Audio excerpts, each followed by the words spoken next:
Salut la compagnie. Comme vous pouvez le voir, j'ai fait un petit peu de ménage dans l'atelier parce qu'on a fini le gros des copeaux. Maintenant on va rentrer dans la phase d'assemblage et finition. Donc on va faire principalement des coupes à mi-bois, à la fois sur les plateaux et à la fois sur les pieds. Donc je vais vous montrer comment on peut faire des coupes à mi-bois avec une scie sur table, avec une scie anglais. Et on peut éventuellement le faire aussi avec la défonceuse, mais je ne sais pas si on va s'en servir, je vais voir comment ça se met.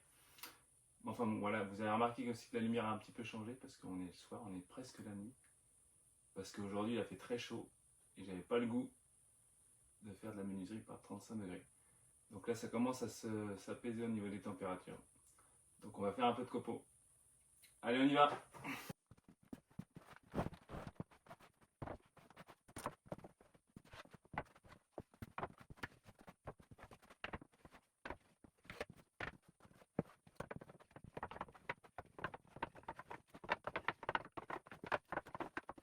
Donc là on va tracer notre marque pour faire des petites coupes à mi-bois sur les faces arrière des lames pour pouvoir les fixer sur les traverses ici.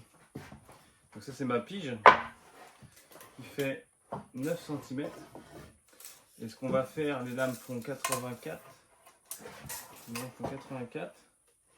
On va se mettre à 10 du bord et on va marquer 9 cm. Et on va en faire une comme ça. Et après toutes les autres vont suivre avec la scie sur table. Donc 9 cm, on va faire 9, 9, 9. D'ailleurs on va faire ça comme ça. Ce sera plus simple. Donc 9 cm. Je me prends pas la tête, je note qu'une seule fois. Et je note sur la tranche surtout. Je vais présenter la lame comme ça. Je note sur la tranche pour pouvoir marquer sur ma pige de 6 sur table. Et ça sert à rien de noter les autres. Parce que les autres, elles auront exactement le même écartement. Parce que je les ai toutes coupées à la même longueur. Donc non, il n'y aura pas de sujet. Et s'il y a un sujet, on recoupera un petit peu. Le plateau sera assemblé. Ça va aller nickel. On va quand même contrôler à la règle c'est bien l'équerre. C'est pas mal. Et c'est pas mal. Donc je me mets une marque ici. Je vais faire tous les tracés ici. Idem sur l'autre côté. Et la lame fait en épaisseur, elle fait à peine 2. Donc pour pas trop fragiliser, on va faire 1 cm de coupe à mi-bois. On va nettoyer un peu le bazar parce qu'il y en a un peu partout. On n'a plus besoin de cette grande hauteur de coupe. On va la descendre généreusement. Bon, j'ai nettoyé un petit peu la machine, puis il y avait bien besoin parce qu'il y avait plein de copeaux qui s'étaient mis dans le carter et ça ne descendait pas correctement. Là, c'est beaucoup mieux. Donc c'est pas encore nickel.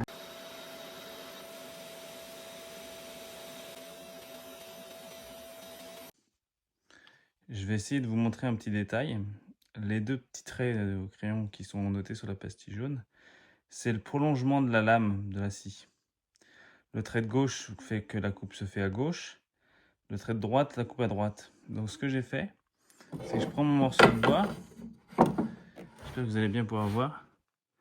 Et mon trait de crayon, qui est le prolongement de mon tracé que j'ai fait tout à l'heure, doit se trouver exactement en face du trait droit. Pour que quand je coupe, la coupe se fasse sur la gauche.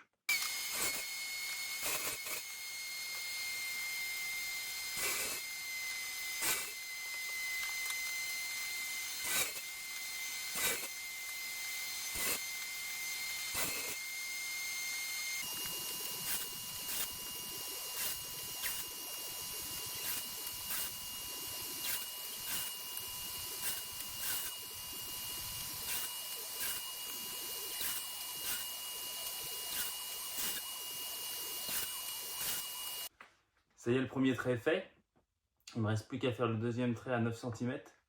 Et après, je ferai l'enlèvement de matière à la défonceuse. Pas ce soir, mais un autre jour. Parce que ça sera plus facile que de faire plein de lamelles. Je vous montrerai pour les pieds, on fera ça, on fera plein de lamelles avec l'acier anglais. Mais là, il y a beaucoup de planches, donc on va pas faire comme ça. On va faire un autre trait de guide, et puis après, des fonceuses. Vous allez voir, ça sera génial. Donc là, je sais pas si vous voyez, il y a un deuxième trait sur le bout de bois, juste ici. Et l'idée, c'est de se caler ce bout de bois, ce trait, pardon, dans le prolongement du trait de gauche, pour que la scie coupe à droite.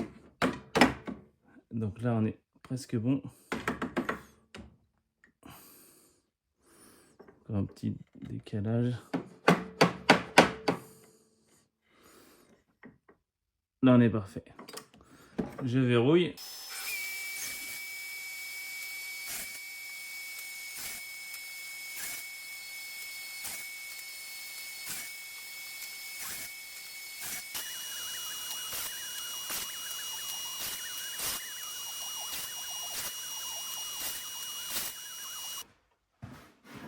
Ça y est, j'ai déligné les planches du plateau.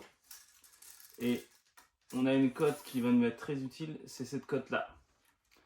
Qui est la cote de la plus grande largeur entre les deux traits de scie. Je suis pas très clair, mais bon.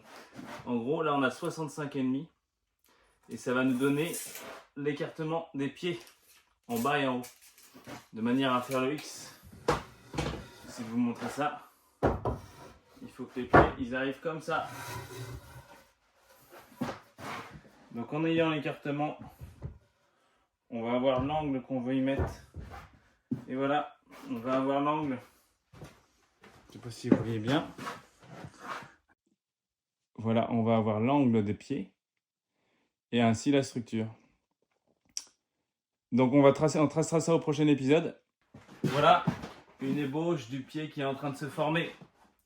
Donc on fera les coupes à mi-bois. Vous voyez, on a comme je vous l'ai expliqué tout à l'heure, on a les tracés qui sont faits. Donc on va pouvoir ensuite tracer le pied et puis faire les coupes à mi-bois pour que ça soit un beau pied bien affleurant. Et donc ça sera pour le prochain épisode, que je vais certainement appeler le numéro 5, puisque là on vient de tourner le numéro 4. Et bien je vous souhaite une très bonne continuation et je vous dis à très vite. Salut, salut! N'oublie pas de t'abonner ou de lâcher un petit like si ce contenu t'a plu.